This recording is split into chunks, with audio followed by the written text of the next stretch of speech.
terrible way of putting it, but really want to run it down. Yeah, I mean, they're running for that trophy, of course, but of course, every single obstacle, you just gotta find a way to ace it if it really takes your stamina off. But here comes game number 2, Evos Legends going at it once again against RRQ. Hoshi now on the blue and the red side for RRQ. Yeah, looks like they already starting very standard from both sides here, both Rexy and Bajan. It looks like they went for the buff for the side of Bruno. He's going to double buff himself. They're going to focus even more gold because he doesn't have to share it with any of the mages. And you can already see a little bit of a scuffle happening down by the river, but nobody is going to go down just yet. But Luminaire did use his flame shot. Yeah, and of course, a little bit of that sort of tussle is going to be pretty much a-okay for both ends. Lemon's going to get his camp. He's going to be hitting level 3 really soon, but the rest of the members of Evos is looking for that flicker. Finn will be able to actually pop that one up, and the pressure is on the top side. Yeah, and this is what they should have been doing yesterday, is Evos want to punish this Leomord before he reaches critical mass. And although Cho, it might be a little bit of a problem, at least you're not going to have to worry about the playmaking capability. Oh, yes, Juan. He's already got quite a bit of damage into LJ. He's forced to walk back, walk out of his revitalized. What? But John secures a double kill. The base damages is still there. Evos still got what it takes to win this game. Evo says, you think you can run it down, then you just gotta face the wrath of the Tiger Serum. 3 kills in the back, but that shot coming in from Sin will not hit. They're looking to secure the first turret alongside Wooden. Just notice the rotations coming in from Evos here. You can already see that Uranus bothered from bot lane, rotate up to the mid side to catch that wave. And now they want one more kill. The Holy Baptism comes out. The ult from the Bruno. LJ is next to fall. Lemon tries to use the momentum to slow them down, but it's just a tad bit too late. Evos have profited 4-0 so far, and it's only been 2 minutes into the game. Wow, I'm definitely stoked for what Evos now has turned up with, and this time around they are making no mistakes at all. But RRQ, they are responding in a very different light. They are trying to get more EXP from the enemy lines, and as for Evos, they've already reaped so much of all these rewards. They have already hit those levels that they need. One's going to be able to pick up more fights here as we are looking at LJ here, soaking a little bit of damage. Turtle resurrecting soon. Holding their guard here as LJ won't be able to do too much. Even the revitalize is only coming back up in about 8 more seconds. LJ taking a little too much pajama, the wild charge here, but luckily the glorious pathway is going to keep him a little longer. Wrecked in the back line, trying to secure the kill. However, luckily Lemon was there to kind of respond to this and give the information to LJ so he doesn't go too far. But John and Diggy go down to the bot side. They don't want to lose the tower for no reason whatsoever. They have to kind of control this bottom side a little bit more. Yeah, and of course, now that they've already dealt with the top side so much, they are hoping to actually open the bottom lane, but they are attempting that turtle first. And RRQ, they are a little bit late to this scene, so there's no point cutting across as they are looking to secure the buff. But here goes Bajan though. Bajan! Oh, man! That's a lot of track coming in, and Turtle being secured by Evos Legends. Yeah, you can see that Cho was getting like uncomfortably close to Juan there. Like, if he did get on top of him, I don't know whether they're going to pull the trigger for the side of RRQ. But, you know, in the 4v4, Evos is playing this as standard as possible. This is the typical hyper carry strategy you are expecting to see. And now Lemon is trying to do his best against Rek. Rek doesn't really care. He just pops his ult and literally just walks away. And you look at him. He's literally taunting them, saying, hey, put more damage into me, boys. And yes, they do. But John is there to kind of relieve a little bit. It's a 2v3 situation, but they're both so tanky that it just does not matter for now. The Rondo's coming through the glorious pathway. Oh, this might be it, but John's in a lot of trouble. And yes, Grok, even though he does put down the wall, isn't going to be enough. Evos on the other side of the map looking to try and punish as they pull away. Rex still alive. He takes a full Rhapsody. That's bad. He's gonna go down next, but they want to pick up Sin. 2 flame shots come through. LJ gets pulled back with the time reversal. However, they don't have that damage. Bruno is not there. Yeah, they did not respect enough damage coming in for the side of RRQ, Hoshi, and of course, they still went in for the chase knowing that they can take down both of these tanks. And of course, they were just running around, but getting a little bit of attention here, but it's still going to be a tower nonetheless for Evos, though it did take some time. All right, let's think about what they got. What did Evos actually get out of that particular fight? Sacrificing 2 of their members, even though very clearly they could have just, completely backed away. They were buying a lot of time with 3 members up on the top side. They got the blue buff. They got 1 camp. They got a tower off of it. RRQ just took back, took back in response to blue buff for themselves. I think, is this worth it of a trade? In terms of the goal lead, it doesn't seem like it really mattered in the grand scheme of things. It's not really spectacular, but hey, they've actually had a lot more room towards the jungles of RRQ at the very least, which they can actually maneuver about, but that's going to be the turtle up, and RRQ looking like they want it even more this time around, but this is going to be Bajan, hoping to actually clip off RJ for a little bit more, but they are still going for that sort of a turtle takedown, all the way sneaking it at the back. What? And Rexy, it doesn't reset from there? Huh, okay, that's pretty interesting. It looks like they pull it back all the way to the very, very edge, like literally maximum distance here. Whoa. And now Rekt is going to be walking on through. As you can tell, I'm not even concerned that Rekt is not going to die. Yeah, I mean, that looks very uncomfortable to be in that position for any other player, but he looks so calm and composed to just walk it off.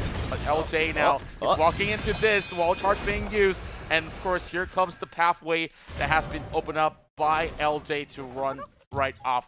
And I guess RQ just gotta forsake this tower, but there's gonna be a little bit of proxy of the wave, which, somebody's gotta deal with R7 first. Yeah, and they want to punish this as much as they can because they know that the glorious pathway is their fantasy coming through. Bajan in a lot of trouble, but they're putting some damage in to Bajan. They're quickly putting down that revitalize. Is it going to be enough? As the time journey is pulling through. Rekt in the backline. He's trying to secure it. He needs to pull away. They've slain another big member. LJ's the next to fall. They trade 1 for 1. Wow, look at how convincingly they've just pulled off that sort of a takedown there. Evos have members at the ready. Rekt just run right across. And of course, RRQ Hoshi hoping to actually stop them on their tracks to, of course, negate that person falling. But it's not worth the cost, but here comes Rekt. Oh, this is going to be a home run chase. They're going to keep chasing him down, but Sin does not actually have the red buff here. And Rekt is emoting, making sure, and they even get the Death Sonata here. Not too bad, but at least LJ is nearby just in case they need a glorious pathway to bail out of a terrible situation. Yeah, I mean, right now, actually, Evos is buying a reset out of this and just getting more buffs in the hands of Juan, while Rekt just doing his own thing, and here comes the sort of a glorious pathway open up, and it's like, okay, give me all you got. You can use all your elements. You're not going to take anything. It looks like they're going to lose mid-tier 2, all because they got a little too angry at this Uranus up on the top side, but now Rekt finally getting what he deserved as the rest of the team comes on, crashing on top of him. Sin, he's tired of this. He got a full round of Rhapsody inside of him, and now he is dead. Evos, however, should be able to get another turtle, and they increase the gold lead, but man, Rekt the taunts. Man, he's actually having too much fun out of that one. But hey, Lemon is actually knocking on the doors already, and here comes Bajan. He's looking for a little bit of that sort of redemption, but by the time that Evos already covered the top side, Rekt should be up any minute by now. Yeah, and Evos want this game to be a very low sort of a low game, a low kill game. That's the word, because a lot of them are taking Bounty Hunter. Notice who actually has it. Leomord, instead of going for high and dry, he wants to be able to get more items fast at a faster rate. However, he needs to be part of these fights. So that's why Uranus being annoying is very, very beneficial here. And Sin, he comes on through. He wants to pick up Rekt one more time. Can Rekt actually pull through as the Death Sonata? Sin did not miss this time. But on the top side, they've already turned this around. The Wild Charge, LJ trying to get on out of there. It isn't enough, but Lemon, with all the damage that he has, is getting chucked out by Juan, who's a little too big for these shoes. And of course, the same trick does not happen twice for Evos, but they are still having quite a number of rewards up in the top lane. But I'm looking at the side of RRQ Hoshi.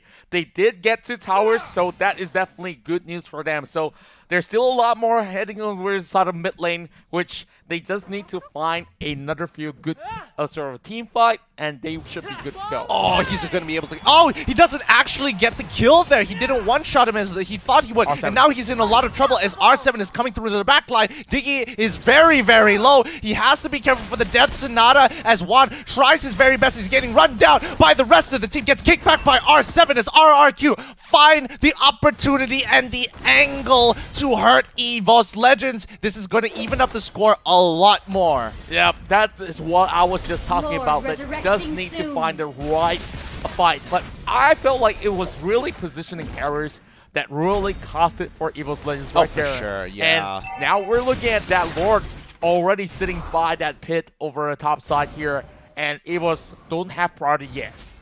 Oh boy, this is a lot closer than I would have thought, especially for both of these teams, you know.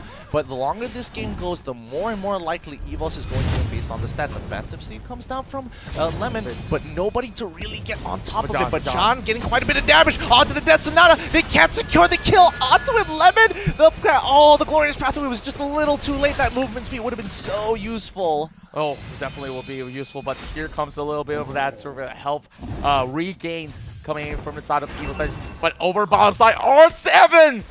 Oh my goodness, he's definitely so efficient on that toe, and he will be able to get that one kill. And not only that, now the Lord falls in the hands of RRQ Hoshi. Yeah, this is becoming very, very difficult for the side of Evos. Because of that one blunder, they ended up losing priority over Lord. Bottom side took a little bit of a hit here, and you can see that. But John, after that fight, he didn't base straight away. He went straight down to the bot side to protect that inhibitor turret. His life was a lot less worth it than that inhibitor. And again, wrecked, going down. He has the immortality here, but too many kills are going over to RRQ Hoshi here, as that, again, Bounty Hunter stacks probably already complete by now. Yeah, I'm very sure of that. And Rek is no longer efficient on his sort of attempts, and they have all the damage towards that Granger. Already 6 kills straight for him. If this carries on, I'm very sure MVP will go towards his hands because, yeah, KDA matters. Yeah, KDA matters here. And, you know, RRQ has turned things around right now. However, can they close out this game? It's going to be a little tough because RRQ are abusing the split pushing capabilities here, as Granger is a little too big for even the likes of Bajan, the biggest tank they got to deal with. Lord's coming through. Lemon's getting on the Phantom Steed just in case anybody needs to go through. Bajan comes with a wild charge, but it's not going to be enough though. Death Sonata not going to land onto the right targets here. Wad's in trouble. He has to dash on out of there. He got very close to killing Sin there. Yeah. So close. And that definitely is a definitely big gas of air coming in from the side of one. But good news is that Evos Legend will still be able to actually defend it for quite some time. But after that one big fight that erupted inside the jungle of RRQ, they managed to take so much out of it. Okay, let's have a look again. Of course, you saw Lemon try to dive right through, but John sort of falling back. They only got the tower, and it was that time journey that actually saved one right there. Yeah, and that was so important because the last shot from Granger is a guaranteed crit, and it does bonus damage as well, so he's got to be extra careful. Most marksmen kind of forget, like, oh yeah, he's running out of ammunition, then he's going to reload, then I don't have to worry about too much, and then they get hit by the last shot in the chamber and realize, oh no, I just lost literally 60% of my HP. Yeah, the good news right now is that the Grok will be able to actually have something in favor of them, but oh man, Rek is just having too much of his shots and he still survives. But here comes LJ though. He's already opened that passage and they are now committing towards the mid lane. Lemon, he tries to go in but doesn't exactly find the right target, so he decides to back out here. Rexy got hit pretty hard, however, the secure isn't there. He needs one more auto attack. He actually does it, and the flicker coming through. He goes into the Winter Trudger for it. Lemon doesn't actually have his Phantom Steed, but he's trying his very best. The momentum wasn't enough to kill him. Not enough again. Oh my god! Rexy literally just saved this entire fight with a time journey from downtown. And he kept one alive for him to secure that triple kill. Now, out of nowhere, R7 will have to back away. Now, Evos is time to shine. They are marching up to the top mid side here. R7, Rack, check the brush. Check the brush. No way! He actually gets to recall. And now the Cho will be able to actually buy a little bit of time. But is it going to be enough though? 4 members now knocking at the door. It's going to be the time and they are going to knock him away. They are only getting away. And they do it! And it will be a draw. And this is 1 for